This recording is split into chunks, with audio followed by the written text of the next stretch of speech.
clearly, you've created a very successful company with Clarix Imaging. Maybe in those early days, kind of you described what motivated you to get going. You saw the problem. Yeah. You're impatient. You're curious. You want to solve that problem, and you need to pick up the pace. So starting a company was your answer to kind of moving in that direction. Right. Was it an immediate move in your own role? Did you step out of academia and start the company, or did you remain in academia when the company started? I'm just curious as to how did it get started, and then ultimately, what kind of pushed in the direction of like we're going full steam on the startup? Yeah, that's a great question. There was a moment actually made me really think it's time for me to leave academia. That was during a research project. It was NIH supported project where we were developing different imaging technologies, different imaging configurations for tomographic or three-dimensional imaging to look at surgical specimens. And I was not even working directly with surgeons. We were in a pathology lab and just using the imaging. I wouldn't even say the prototype machine. It's a concept machine, but it does provide high-resolution 3D image fairly quickly. And I was just imaging a surgical specimen, happened to be a breast lumpectomy surgical lumpectomy specimen.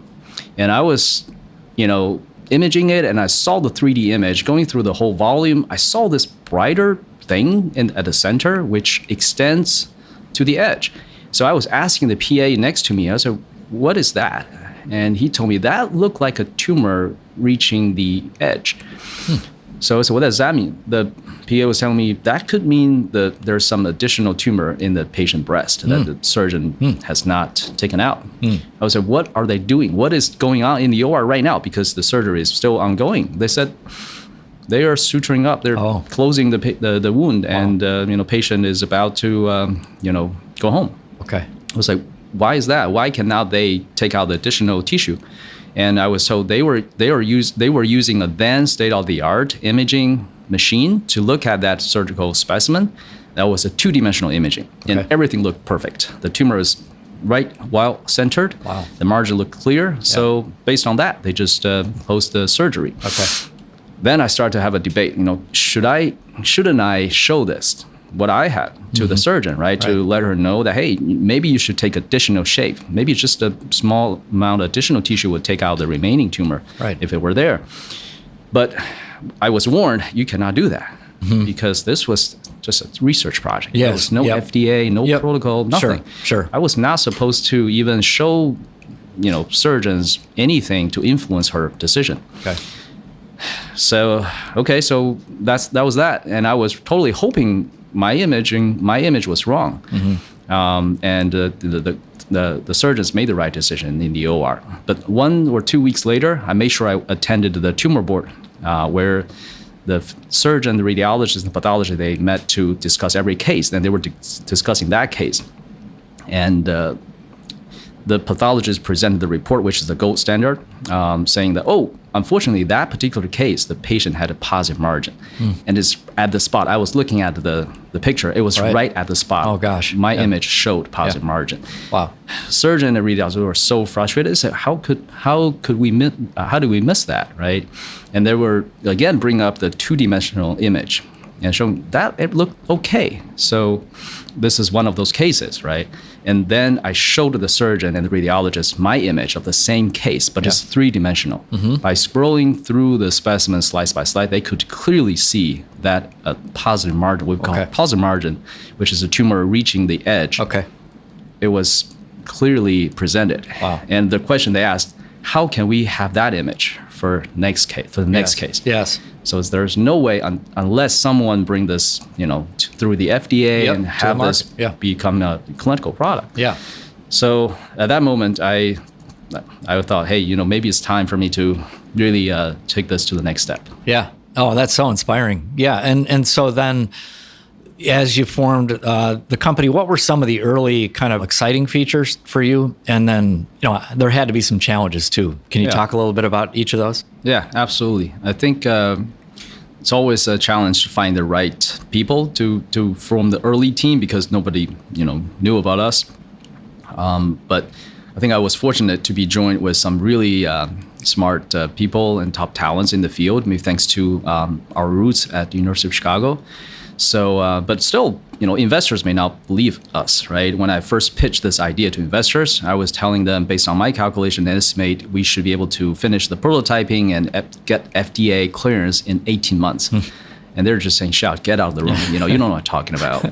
There's no way you can do that." Of course, we didn't get that investment. But I was fortunate to receive NIH Small Business Innovative Research Grant, SBR grant, soon after. And counting from, of course, we were excited and worked really hard on that. And counting from the time when we got the grant till we did get FDA clearance, it was 17 and a half months. That's crazy. So I made sure I went back to... I'm sure you did. That's fun, yeah. It's like Michael Jordan going back to his coach that cut him on that junior year basketball team in high school, right? Yeah. Now talk a little bit about the product. So, you've done a really eloquent, job of kind of explaining kind of the field and how it, evolved from when you started at UBC to, your PhD days, and now you've started a company.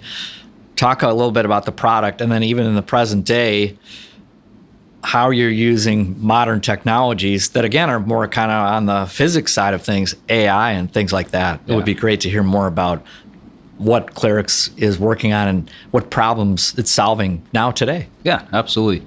So I think overall the theme was to use fundamentally kind of a newer technology to solve the problem that's always been there for in this case for surgery. So in surgery, I mentioned to you, we asked the surgeon what imaging they currently use for their procedures, and I was told that they use two-dimensional specimen imaging to evaluate the specimen right after it was taken out of the patient body.